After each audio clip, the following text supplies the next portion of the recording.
Hello friends, BSc SEM 5 physics paper 503 molecular સ્પેક્ટ્રાના 10th લેક્ચરમાં આપ સૌનું સ્વાગત છે. So up till now we have discuss the harmonic oscillator સ્પેક્ટ્રા.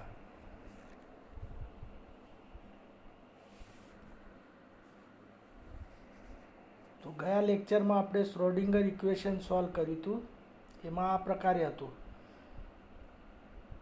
First તો જનરલ શ્રોડિંગર ઇક્વેશન રાઇટ કરવાનું. એમાં એમની જગ્યાએ માસ ઓફ ધી મોલિક્યુલ મ્યુ મૂકવાનું, રિડ્યુસ માસ, અને પોટેન્શિયલ એનર્જી 1/2 kx² એ સબસ્ટિટ્યૂટ કરીને એને સિમ્પ્લિફાય કરવાનું. આલ્ફા કોન્સ્ટન્ટ એઝ્યુમ કરવાનું, બીટા સ્ક્વેર એઝ્યુમ કરવાનું, અને આ Schrodinger simple second order differential equation બનાવવાનું. પણ આ ઇક્વેશન ડાયમેન્શન લેસ ફોર્મ હોવું જોઈએ.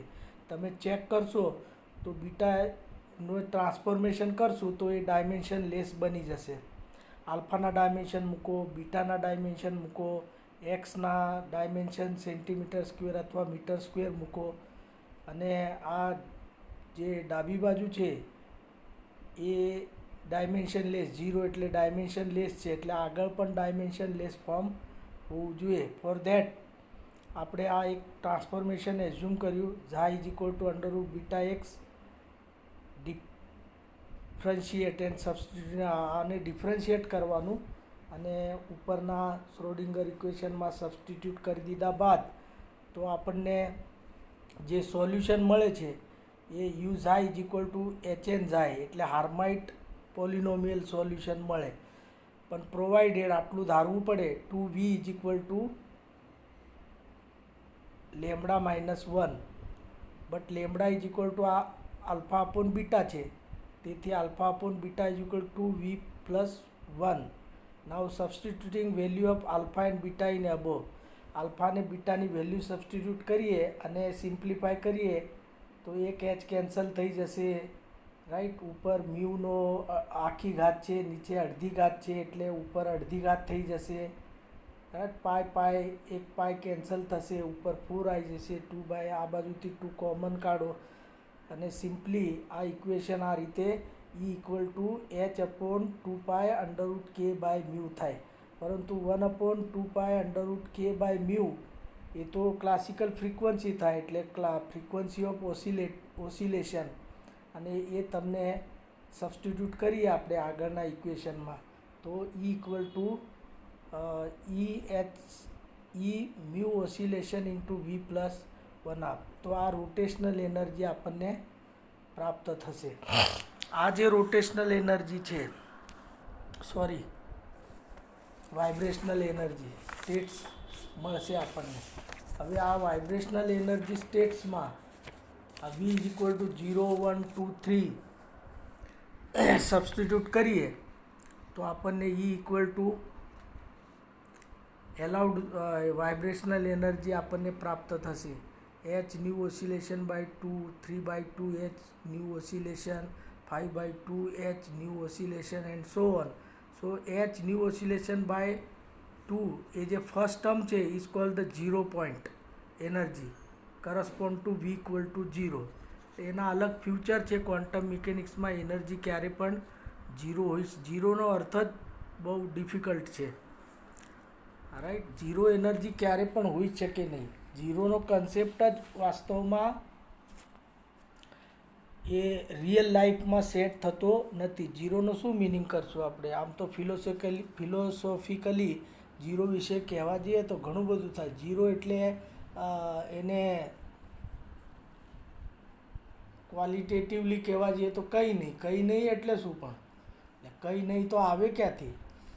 કંઈ પણ એક્ઝિસ્ટન્સ આવે ક્યાંથી? તો એ 0 હોઈ શકે નહીં. આ એક વર્ચ્યુઅલ 0 સ્ટેટ મેથેમેટિકલી આવે સંખ્યા છે ને 0 એટલે કંઈ નહીં, પણ કંઈ નહીં એવું ના હોય. મિનિમમ એનર્જીને જ આપણે 0 એનર્જી કહીએ છીએ. એટલે મોલિક્યુલ કંઈ એબ્સોર્બ ના કરે ને રેડિયેશન, તો પણ એની પાસે એટલી એનર્જી તો હોય જ, જેના લીધે એ બન્યો છે. તો એ 0 પોઈન્ટ એનર્જી આપણને પ્રાપ્ત થશે. હવે now for wave number equation માટે આપણે આ ઇક્વેશનને કન્વર્ટ કરીએ તો E equal to HF equal to HC upon lambda, F એટલે C અપોન લેમડા અને 1 અપોન લેમડા એટલે wave number, G V is the vibrational state, તો 1 અપોન લેમડા એટલે એના યુનિટ્સ બનશે પર સેન્ટીમીટર. તો એ સબસ્ટિટ્યૂટ કરીને તમે વેવ નંબર ઇક્વેશન મેળવી શકીએ and that will be comes out GV equal to omega V plus 1/2 પર સેન્ટીમીટર. હવે ઓમેગા આપણે હાર્મોનિક કોન્સ્ટન્ટ તરીકે લીધો છે. Nu oscillation by c velocity of લાઇટથી ડિવાઈડ કરી દઈએ ક્લાસિકલ ફ્રીક્વન્સીને તો એ દરેક મોલિક્યુલ માટેનો હાર્મોનિક કોન્સ્ટન્ટ તમને પ્રાપ્ત થશે. તો આ આપણું મુખ્ય ઇક્વેશન છે. હવે એ ઇક્વેશનમાં આપણે જુદી જુદી એનર્જી સબસ્ટિટ્યૂટ કરીએ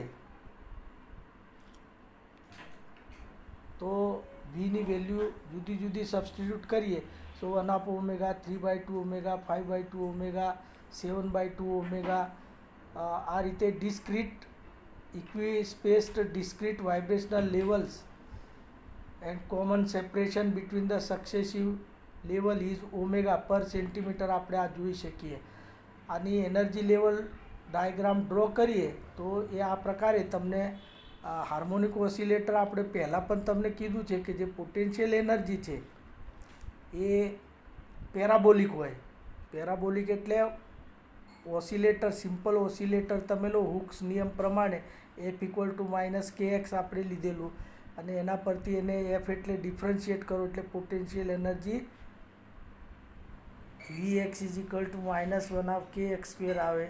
એટલે એક બાજુ કાઇનેટિક એનર્જી વધતી હોય તો પોટેન્શિયલ એનર્જી ઘટતી હોય અને વાયસા વર્ષા એક્સ ઘટતો હોય તો કાઇનેટિક એનર્જી વધતી હોય અને પોટેન્શિયલ એનર્જી ઘટતી હોય અને સેન્ટર પોઈન્ટ આગળ કાઇનેટિક એનર્જી મેક્સિમમ હોય અને પોટેન્શિયલ એનર્જી 0 થાય અને એ રીતે તમને આ પેરાબોલિક સાઈડ મળે. હવે એમાં જે એનર્જી લેવલ્સ મળશે એ ઇક્વી સ્પેસ મળશે, એમાં જ વાઇબ્રેશનલ સ્ટેટ જુદી જુદી હશે. V equal to 0, 1, 2, 3, 4, 5 and so on.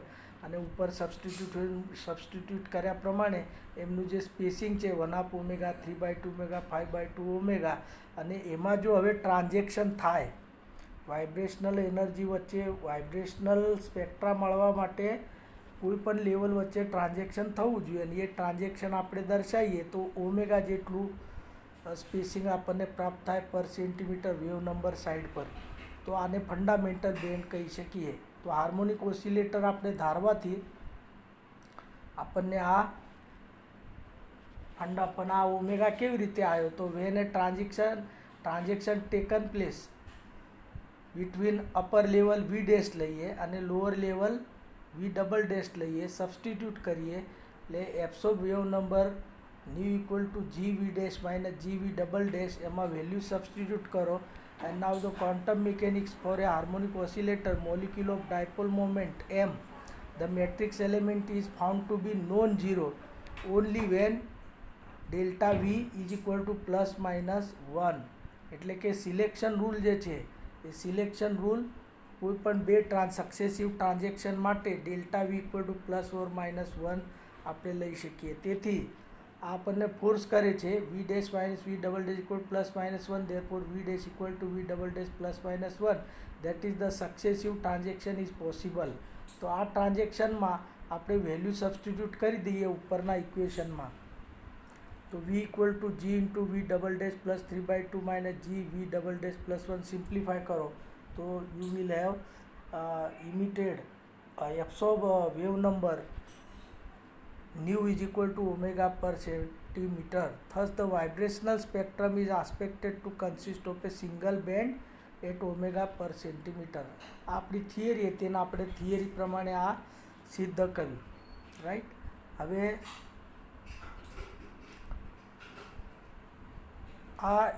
આના પરથી એટલું આપણે સિદ્ધ કરી શક્યા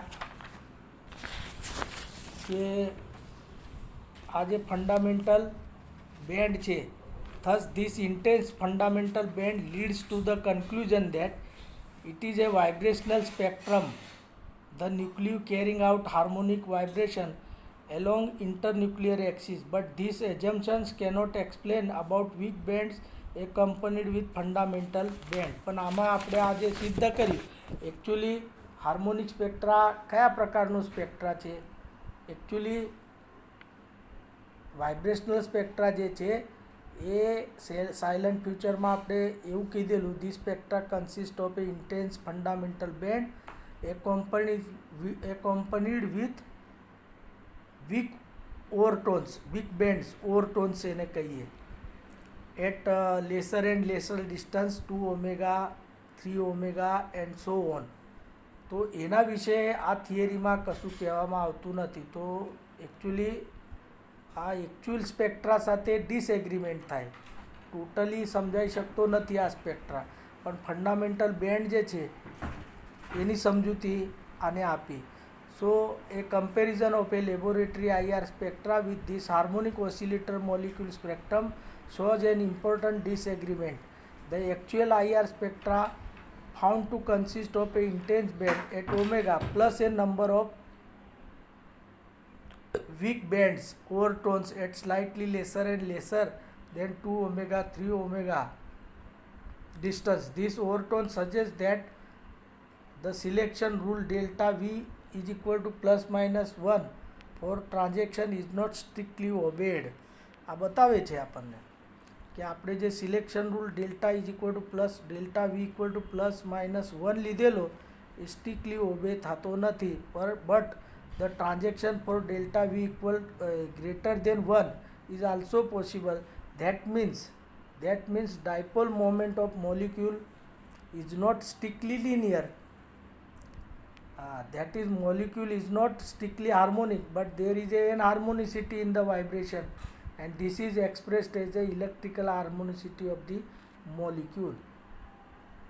So હવે આ જે અત્યાર સુધી તમને ભણાયું એ કમ્પ્લીટ તમારા કોર્સમાં છે એટલું, પરંતુ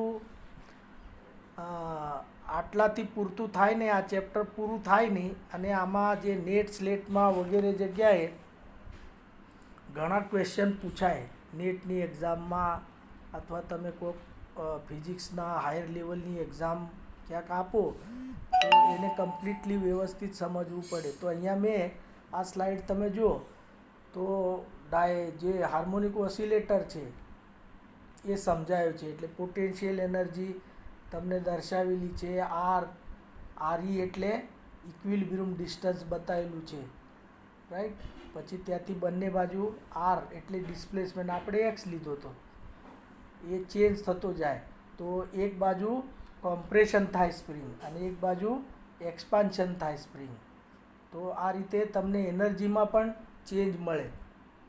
એ અને B મોલિક્યુલ દાખલા તરીકે HCl મોલિક્યુલ લીધો હોય તો એક H મોલિક્યુલ અને Cl, તો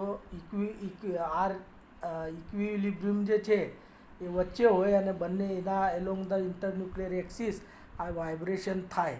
તો હુક્સ લો પ્રમાણે F equal to minus KX આપણે X equal to R minus RE એ આપણે આગળ થિયરીમાં લીધેલું છે. ડાયપોલ મોમેન્ટ શુડ ચેન્જ, તો આ ચેન્જ આ રીતે ડાયપોલ મોમેન્ટમાં થાય છે. તો આ બરાબર ધ્યાનમાં લઈ લો. હવે જ્યારે આપણે એકચ્યુઅલ સ્પેક્ટ્રા આવો આપણે ધારેલું છે, પણ એકચ્યુઅલી શું થાય છે એ આગળ તમને બતાવવામાં આવશે. તો હવે આમાં જે તમે F મળ્યો, F પરથી તમે કાઇનેટિક એનર્જી ક્લાસિકલી લખો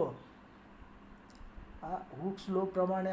આ રીતે જેમ રોટેશનમાં લેવલ્સ લીધા હતા એ રીતે આમાં બી લેવલ્સ લઈ શકાય, રાઈટ. તો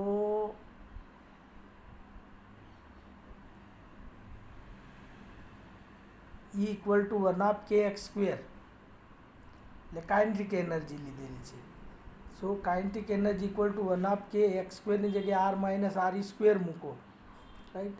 તો આ રીતે તમને આ મળશે. જેમ રોટેશનલ લેવલમાં જે લીધો આમાં V લેવો પડે, quantum number V equal to 0 1 2 વગેરે, રાઈટ. એ સબસ્ટિટ્યૂટ કરવાથી જુદી જુદી લેવલ્સ તમને પ્રાપ્ત થાય છે. એ લેવલ્સ અહીંયા મેં ડ્રો કરી છે, જો V ઇક્વલ ટુ 0 1 2 3 વગેરે. તો E equal to V plus 1/2 H new આપણે H ન્યૂ ઓસિલેશન લીધેલું છે. હવે એના યુનિટ્સ જો તમે એચ જૂલ ઇન્ટુ સેકન્ડ થાય, અને આ ઓસિલેશન છે, ફ્રીક્વન્સી છે, ફ્રીક્વન્સી એટલે પર સેકન્ડ થાય, એટલે સેકન્ડ ઇન્વર્સ લીધો તો સેકન્ડ કેન્સલ થશે તો આ જૂલ થશે, એટલે એનર્જી આપણને જૂલમાં પ્રાપ્ત થાય, રાઈટ. તો એ પણ તમે જોઈ શકો છો કે એનર્જી જે મળશે પણ એચસી વડે ડિવાઈડ પર સેન્ટીમીટર યુનિટ લાવવો હોય તમારે તો વેવ નંબરમાં આ ઇક્વેશનને કન્વર્ટ કરવા એચસી વડે ડિવાઈડ કરવાનું, રાઈટ. એ ડિવાઈડ કરેલું છે. ત્યારબાદ તમે જુઓ કે આ મેં તમને પર સેન્ટીમીટર લાઈવ બતાવેલું છે. હવે નેક્સ્ટ એકચ્યુઅલ સ્પેક્ટ્રા જે છે આપણે હાર્મોનિક ઓસિલેટર આ બાજુ જમણી બાજુ જે ફિગર બતાવી છે એવી છે, પણ એન હાર્મોનિસિટી છે, એટલે delta v is greater than 1 is allowed, એટલે ટ્રાન્ઝેક્શન સિલેક્શન રૂલ જે છે delta v equal to ±1 strictly obey થતો નથી. એનો અર્થ શું થયો કે પોટેન્શિયલ એનર્જી ડિસ્ટોર્ટેડ છે. કેવી રીતે? એક સાઈડમાં ગમે તેટલી પોટેન્શિયલ એનર્જી વધતી જાય એવું ના બને, તો અમુક એક લેવલ પછી આ કન્વર્ઝન તમને બતાવેલું છે. જો એકચ્યુઅલમાં આપણા મોલિક્યુલની પોટેન્શિયલ એનર્જી આ રીતે જે ફ્લેટ રિજિયન બતાવેલો છે, એટલે કે ત્યાં આગળ શું થાય, બોન્ડ બ્રેક થાય, એ જે મોલિક્યુલના બોન્ડ છે ને એ બ્રેક થઈ જાય, એટલું વાઇબ્રેશન થાય, એટલે તમને ત્યાં આગળ એ પ્રકારની સિચ્યુએશન પ્રાપ્ત થતી હોય છે. તો આને શ્રોડિંગર ઇક્વેશનમાં આવા પોટેન્શિયલને સબસ્ટિટ્યુટ કરવું પડે, એટલે પોટેન્શિયલ આપણે શું લીધેલો એકચ્યુઅલી વી ઇક્વલ ટુ 1/2 kx² લીધેલો, પણ એકચ્યુઅલી એ નહીં, એન હાર્મોનિસિટી કન્સિડર કરવી પડે, વાઇબ્રેશન કેવા પ્રકારના છે, કેટલા ચાર્જીસ છે, એટલે કોમ્પ્લિકેટેડ આવે, અને એનું ઇન્ટરેક્શન કેવા પ્રકારનું છે જે તમારા કોર્સમાં નથી. પણ મિત્રો આ તમે બધું જાણતા હોવા જોઈએ, કારણ કે ફિઝિક્સમાં એવું નહીં હોતું કે તમે આગળ સિલેબસમાં આટલું જ છે એટલે આગળના સ્ટડી કરી શકો, કરવી જોઈએ. કારણ શું છે, આગળ જતાં તમને મુશ્કેલી આવે. ઓલ ઇન્ડિયા બેઝિસ જે ફિઝિક્સ ચાલે છે એમાં તો આ આખો કોર્સ બધો જ હોય છે, એટલે અહીંયા તમને આ પરીક્ષામાં HNGUની પરીક્ષામાં આ પ્રોબ્લેમ નહીં આવતો, આ ન જાણતા હોય તો. પણ આગળ જતાં, કારણ કે હવે આગળના સિલેબસમાં આ ક્યાંય આવવાનું નથી, MSc સુધી હું જાણું છું, એટલા માટે તમારે અહીંયા જ એને કમ્પ્લીટ કરવું પડે. તો આ ડિસોસિએશન એનર્જી આમાંથી તમને પ્રાપ્ત થશે ને એના ન્યુમેરિકલ્સ તમને પૂછવામાં આવે, ત્યાં આગળ જવાબ આપવા પડે તમને. એન હાર્મોનિસિટી શું છે, એન હાર્મોનિસિટીના લીધે શું થાય, તો પોટેન્શિયલ એનર્જી આપણે 1/2 kx² લીધેલી છે, અને એકચ્યુઅલી kx² નહીં, માઇનસ આગળ એક ત્રીજી ટર્મ gx³ એ ટર્મ્સ પણ લેવી પડે. અને હવે તમે જ્યારે શ્રોડિંગર ઇક્વેશનમાં મૂકશો તો એ કોમ્પ્લિકેટેડ થઈ જશે, અને it is very difficult to solve this type of equation. For that perturbation થિયરીનો ઉપયોગ કરવો પડે, અને એ તમારા કોર્સમાં નથી, પણ મેં થોડોક તમને અહીંયા સમજાવવાનો પ્રયાસ કર્યો છે, આગળ આપણે તમને સમજાવીશું. તો આ જે એનર્જી છે ને એ મોર્સ પોટેન્શિયલ આગળ જે બતાવ્યો છે એન હાર્મોનિસિટીલા, એને મોર્સ પોટેન્શિયલ કહેવાય. એન હાર્મોનિક કોન્સ્ટન્ટ એમાં ઉમેરવો પડશે તમારે, તો 4xc એન હાર્મોનિક કોન્સ્ટન્ટ આવશે, અને આ બે એનર્જીનો ડિફરન્સ આવશે એને આપણે depth of Morse potential that is equal to d અથવા ડિસોસિએશન એનર્જી કહીશું. એટલે બોન્ડ જે છે ને એ બ્રેક થઈ જશે, એટલે પોટેન્શિયલ પછી નહીં રહે, એ રીતની વાત છે. હવે તમારા કોર્સમાં નથી પણ એ સ્ટડી કરવો પડે, એટલે આઇસોટોપિક ઇફેક્ટ, જેમ આપણે રોટેશનલ સ્પેક્ટ્રામાં આઇસોટોપિક ઇફેક્ટ ભણ્યા હતા એ રીતે અહીંયા પણ. તો આ ન્યૂ ઓસિલેશન છે, તમે જુઓ કે અને મ્યુ પર આધાર રાખે. મ્યુ એટલે રિડ્યુસ માસ, હા, એટલે આ જે આપણે કોન્સ્ટન્ટ લીધેલો ઓમેગા હાર્મોનિક કોન્સ્ટન્ટ, એ આઇસોટોપિક મોલિક્યુલ માટે ડિફરન્ટ થઈ જશે. આવું ઝડપથી એટલા માટે તમને સમજાઈ રહેલું કારણ કે સિલેબસમાં તો આ નથી, પણ મેં અહીંયા મટિરિયલમાં તમને આપ્યું છે, એટલે ડાઉનલોડ કરીને તમારે એને સમજવાનું રહે. હવે આ સમજવું અઘરું નથી, સિમ્પલ છે. કેમ સિમ્પલ છે? તો મેં રોટેશનલ સ્પેક્ટ્રામાં તો આઇસોટોપિક ઇફેક્ટ સમજાયેલી જ છે ને. એ રીતે તમે આ લો એટલે કે determine the electronic motion only the is therefore exactly the same for different isotopic molecules. The reduce mass change થઈ જશે એટલે ઓમેગા ચેન્જ થશે એટલે omega i stands for heavier isotope. તો એ સબસ્ટિટ્યૂટ કરો એટલે અંડરરૂટ મ્યુ અપોન મ્યુ અને એક રો એક નાનું કોન્સ્ટન્ટ લો લેસ દેન 1 આવશે કારણ મ્યુ આઈ મોટો રહેવાનો છે. Mu I is greater then mu. હવે આ સબસ્ટિટ્યૂટ કરીને તમે આગળ આઇસોટોપિક ઇફેક્ટ એટલે કે જેમ પેલા રોટેશનલમાં ચેન્જ થતા હતા ને એ જ રીતે આ એમાં બી ચેન્જ થતા તમને પ્રાપ્ત થઈ શકશે એમ. તો એ આ સબસ્ટિટ્યૂટ કરશો તમે વેવ નંબર ઇક્વેશનમાં તો આ વેવ નંબર ઇક્વેશન આ પ્રકારના આવી જશે. તમે હોમવર્કમાં આ કરજો, રાઈટ. તો એક GI for isotope wave number for isotope molecule is less than GV આપણને પ્રાપ્ત થશે. ρ-1 આવશે. ρ-1 એટલે નેગેટિવ આવશે. નેગેટિવ એટલે આ સ્મોલ થયો, જીઆઈવી સ્મોલ થયો.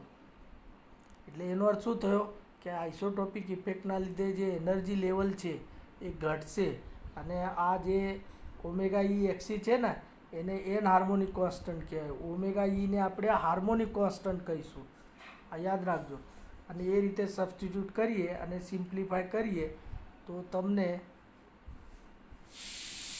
આ આઇસોટોપિક ઇફેક્ટ આ પ્રકારે આ જે ફિગરમાં ડ્રો કરી છે એ પ્રકારની તમને આઇસોટોપિક ઇફેક્ટમાં જે સ્પેસિંગ છે એ ઘટતું ધ્યાનમાં આવશે, ઘટશે.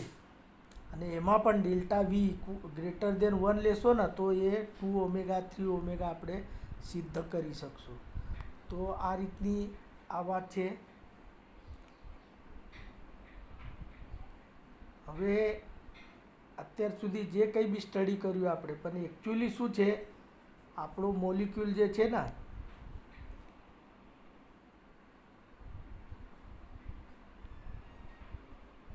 એ વાઇબ્રેટિંગ રોટેટર બને.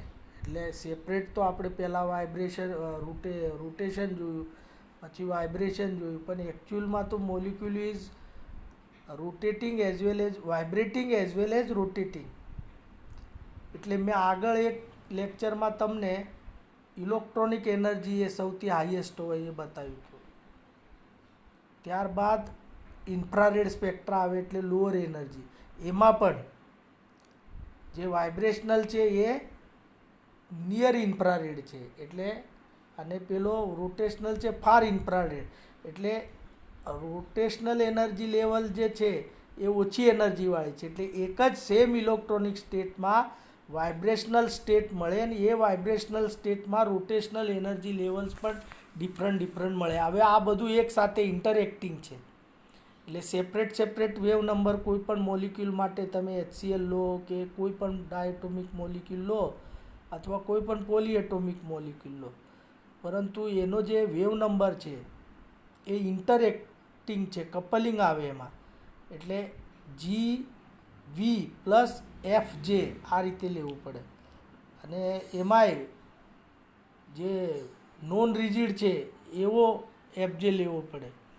તો સેમ એક વાઇબ્રેશનલ સ્ટેટમાં આ રીતે તમે આને બહુ ડિટેલમાં હું તમને નથી સમજાવતો, પણ તમે આ સમજી શકો છો. આ રીતે મેં આમાં મટિરિયલમાં બતાવ્યું છે આ કેવી રીતે બી ચેન્જ થાય.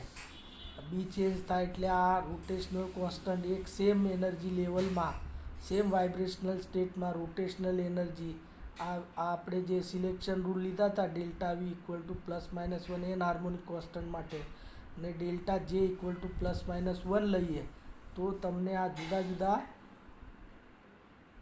એનર્જી લેવલ્સ અહીંયા બતાવેલા છે. સેમ વાઇબ્રેશનમાં જુદા જુદા રોટેશનલ લેવલ્સ બતાવ્યા છે.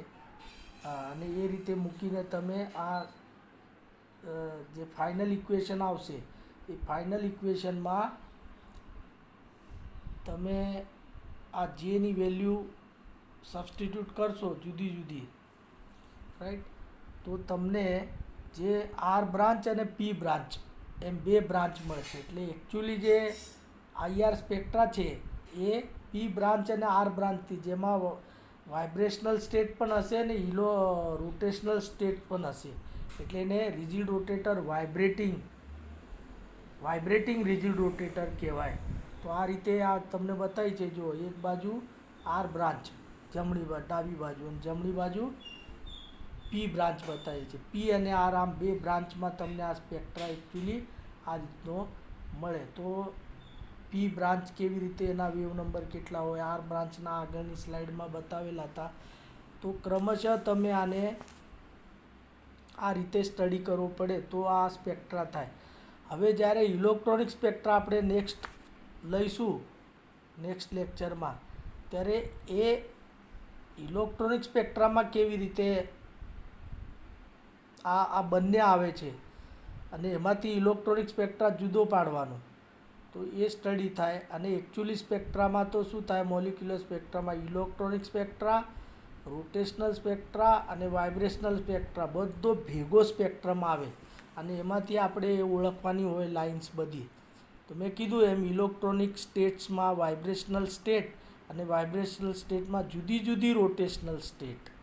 આ પ્રકારે ટોટલ વાઇબ્રેશનલ, રોટેશનલ સ્પેક્ટ્રા, આઈઆર સ્પેક્ટ્રા મળે. ઇલેક્ટ્રોનિક સ્પેક્ટ્રા આખી જુદી વસ્તુ છે.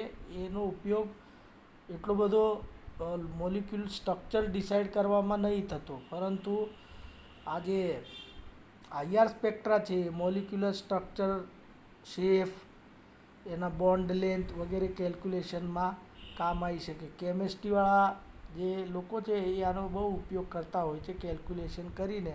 તો આના ન્યુમેરિકલ એક્ઝામ્પલ પણ લેવા પડે. તો સિલેબસમાં નથી, પરંતુ આગળ આટલું તમારે કમસે કમ આટલું તો ભણવું જોઈએ. મેં થોડું સ્પીડમાં ચલાવ્યું છે પાછળનો ભાગ એ, કારણ કે તમારે અહીંયા HNGUની એક્ઝામમાં કદાચ એ જરૂર મદદ નહીં કરે માર્ક્સ મેળવવામાં, પણ તમારે સ્ટડી કરવો જોઈએ. નેટ, સ્લેટ વગેરેની એક્ઝામમાં આ વસ્તુ તો આવવાની જ છે. તો કહેવાનો મતલબ આ છે કે ટોટલ આઈઆર સ્પેક્ટ્રા એટલે રોટેશનલ સ્પેક્ટ્રા એન્ડ વાઇબ્રેશનલ સ્પેક્ટ્રા અને રોટેશનલ વાઇબ્રેશનલ સ્પેક્ટ્રા, આટલો ટોટલને આપણે આઈઆર સ્પેક્ટ્રા કહીએ છીએ. અને એની બહુ ડિટેલમાં આપણે ખૂબ સારી રીતે ચર્ચા કરી. હવે કેટલાક એના ન્યુમેરિકલ્સ લઈશું, રાઈટ. એના ન્યુમેરિકલ લીધા પછી ઇલેક્ટ્રોનિક સ્પેક્ટ્રા અલગથી સ્ટડી કરશું. ઇલેક્ટ્રોનિક સ્પેક્ટ્રામાં બી સિલેબસમાં બહુ ઓછું છે.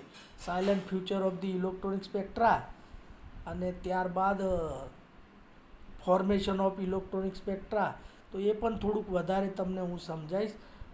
એના ન્યુમેરિકલ તો ખાસ નહીં હોતા, પણ આટલું છે. પછી રામન સ્પેક્ટ્રા. તો રામન સ્પેક્ટ્રા એ કોઈ આપણા મૂળ પ્રકારમાં નથી આવતો, પણ રામન ઇફેક્ટ પરથી બહુ જ ટેકનિકલ લેબોરેટરીમાં અને બહુ જ ઉપયોગી એવું ડાયગ્નોસિસ ઇન્સ્ટ્રુમેન્ટ બનાવી શકાય. અને કેમિસ્ટ્રીમાં તો રામન સ્પેક્ટ્રોસ્કોપી એક અલગ વિષય જ ચાલે છે. તમે હમણાંથી NMR વગેરે નામ સાંભળ્યો છે ને? હા, તો એ બધામાં રામન સ્પેક્ટ્રોસ્કોપી બહુ ઉપયોગી થાય. કોઈ મોલિક્યુલ હોય તો મોલિક્યુલ વિશે ઘણું બધું ન્યુમેરિકલ કેલ્ક્યુલેશન, એના વાઇબ્રેશન્સ, એના બેન્ડ્સ વગેરે બધું કેલ્ક્યુલેટ કરવામાં અત્યંત ઉપયોગી થાય Raman spectra. So what is Raman effect એ તમારે સમજી લેવાનું છે. તો નેક્સ્ટ લેક્ચરમાં તમે રામન ઇફેક્ટ શું છે એ તો જનરલ નોલેજમાં આવે ને, તો તમે એટલું પ્રિપેર કરી રાખજો. અને આના હોમવર્કમાં આ ટ્રાય કરજો, આના એક્ઝામ્પલ્સ હું તો પછી તમને સ્લાઇડમાં બતાવીશ જ એક્ઝામ્પલ ગણીને, પરંતુ તમે જાતે કરો તો વધારે સારું. હવે હોમવર્કમાં એક તો પેલું જે મેં કીધું ને ડાયમેન્શનલેસ ફોર્મ, એ તમારે વેરીફાઈ કરી લેવાનું કે Schrodinger equation four harmonic oscillator કેવી રીતે ડાયમેન્શનલેસ ફોર્મ થાય. એટલે દરેકના MKS યુનિટમાં ડાયમેન્શન લખવાના. અને આપણે જે કોન્સ્ટન્ટ એઝ્યુમ કર્યો ઝા ઇક્વલ ટુ √βx, એ કેવી રીતે ધાર્યો એનો તમને ખ્યાલ આવશે. તો આ રીતે લગભગ આપણે જે આઈઆર સ્પેક્ટ્રા છે એ કમ્પ્લીટ કર્યો છે. હવે નેક્સ્ટ લેક્ચરમાં આપણે ઇલેક્ટ્રોનિક સ્પેક્ટ્રા સ્ટડી કરશું. Thank you. ઓકે.